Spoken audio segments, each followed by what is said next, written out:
Everyone, this is Vivek and you watching civil help. दोस्तों, आज मैं आपको बताने वाला हूँ what are the things that you need to check during your site visit in column. Okay, column में आपको क्या क्या चेक करना है, कौन कौन सी चीज़ों का ध्यान रखना है, कौन कौन से पॉइंट्स हैं जो कॉलम्स पे चेक कर रहे हैं कि सही बने हैं कि नहीं। ठीक है, ड्यूरिंग रेनफोर्समेंट ये बहुत ही इम्पोर्टेंट हो जाता है कि आप पहले ही कंक्रीट पोरिंग के चीज़ें चेक कर लें कि सही हैं चीज़ें कि नहीं, आपका कोई प्रॉब्लम तो नहीं है किसी भी कॉलम में, अलाइनमेंट सही है, लेआउट सही है। दोस्तों, तो ये बातें हैं जो हमें ध्यान में रखनी है और मैं इन्हीं सब चीज़ों को आज बताऊंगा एक एक करके। सो आप बने रहिए मेरे साथ वीडियो के अंत तक।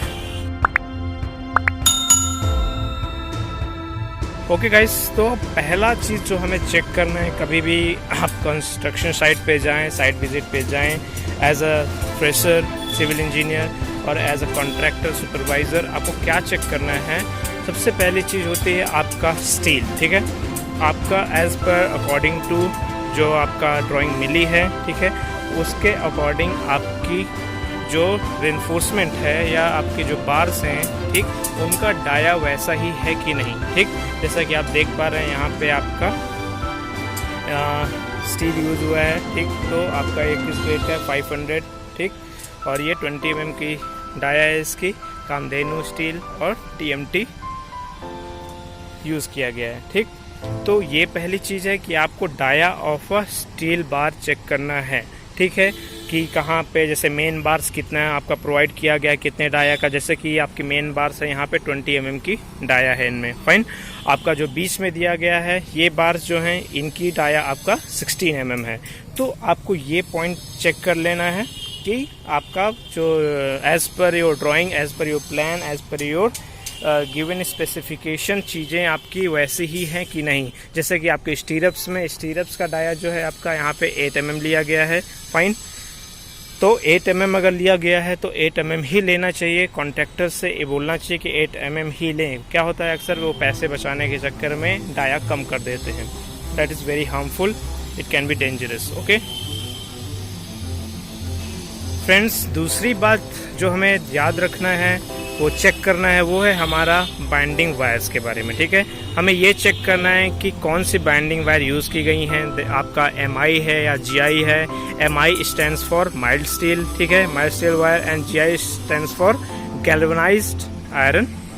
ठीक है, तो आपका कौन सी बाइंडिंग वायर या वाइंडिंग वायर यूज़ की गई है, GI है कि MI है, तो ये आपको देखना है। As per drawing, as per your plan वही यूज़ होना चाहिए जो कि आपका ड्राइंग में दिया गया है। Fine, next we talk about is, जो अगली बात हम करेंगे नेक्स्ट इज़ योर हुक्स। ठीक है, आपका हुक चेक करना है। ठीक है, जैसे कि आप देख पा रहे हैं स्टीरप्स में क्या हुक दिया हुआ है, ये आपका हुक है, यहाँ पे आपका कहीं छोटा है कहीं बड़ा है। फाइन, तो आपको हुक्स पे ध्यान देना है, बहुत ही इंपॉर्टेंट रोल प्ले करते हैं ये हुक्स। ठीक है, हुक क्या करता है, आपका ये बाइंडिंग, ठीक है, ये बॉन्ड क्रिएट करते हैं बिटवीन स्टील एंड कंक्रीट,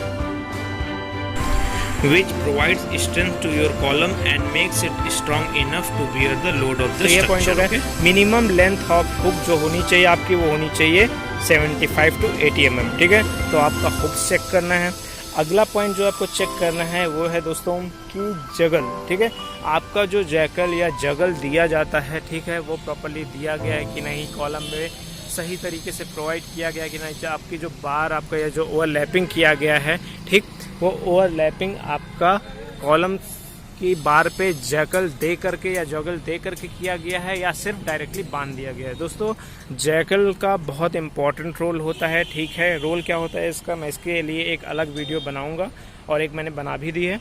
तो उसका रोल क्या होता है, एक्चुअली जैकल आपका करता क्या है कि आपके कॉलम को प्रॉपरली अलाइन रखता है। ठीक है, जैसे कि आपका ये है, ठीक, तो इसका जो वेट होगा टोटल कॉलम का या स्ट्रेस ट्रांसफ़र करेगा स्टील टू स्टील, वो प्रॉपरली ट्रांसफ़र कर पाता है क्योंकि आपका जो मैक्सिमम मास होता है वो सेंटर से ही जाता है बार की। ठीक है, तो इस पर्पज़ के, इसके लिए मैं एक अलग डिटेल वीडियो बना दूंगा, फिर से आप उसे चेक कर लीजिएगा। नेक्स्ट पॉइंट जो हमें चेक करना है as a site engineer is आपका spacing. Fine. Spacing between the bars, ठीक है, spacing between the column bar, bar के कॉलम के बीच में स्पेसिंग जो आपका होगा वो यूनिफॉर्म होना चाहिए। प्रॉपर स्पेसिंग दे करके ही बार्स को बांधना चाहिए, बाइंड करना चाहिए। ये नहीं कि कहीं कम है कहीं ज़्यादा है, ये बहुत ही ज़्यादा हार्मफुल होता है, आपके अलाइनमेंट को टेढ़ा कर सकता है, कॉलम में प्रॉपर आपका वेट यूनिफॉर्मली नहीं फॉल करेगा। सो इस पॉइंट को बहुत अच्छे तरीके से याद रखना है। Fine guys, next thing you need to check is about column starter, ठीक है। तो आपने ये ज़रूर चेक करना है कि आपका शटरिंग के पहले कॉलम में आपका स्टार्टर दिया गया है कि नहीं दिया गया। अगर नहीं दिया गया है तो आपको बोलना है कि पहले कॉलम स्टार्टर बनाएं, ठीक है। कॉलम स्टार्टर का रोल बहुत इंपॉर्टेंट होता है, it plays very important role, ठीक है। कॉलम को शिफ्ट होने से बचाता है, इसके लिए भी मैंने एक अलग वीडियो बनाया हुआ है, आप उसमें देख सकते हैं, ठीक। तो कॉलम स्टार्टर चेक करना है। फिर उसके बाद आपको ये चेक करना है कि प्रॉपर कवरिंग आपको मिल रही है कि नहीं। आपका मान लीजिए आपका यहाँ पे शटरिंग वॉल सेट की गई हुई है, MS प्लेट सेट कर दी गई हैं, तो आपको ये देखना है कि ये आपका प्लेट और जो आपके रेनफोर्समेंट है या कॉलम की रेनफोर्समेंट है उसके बीच में प्रॉपर कवरिंग मिल रही है कि नहीं, ठीक है। तो ये भी आपका बहुत इंपॉर्टेंट पॉइंट है जो आपको चेक करना है, ठीक है। तो उम्मीद करता हूँ दोस्तों आपको मेरा ये वीडियो पसंद आया होगा। अगर पसंद आया तो लाइक करें, सब्सक्राइब करें, अपने दोस्तों के साथ शेयर ज़रूर करें। तब तक के लिए नमस्कार, धन्यवाद।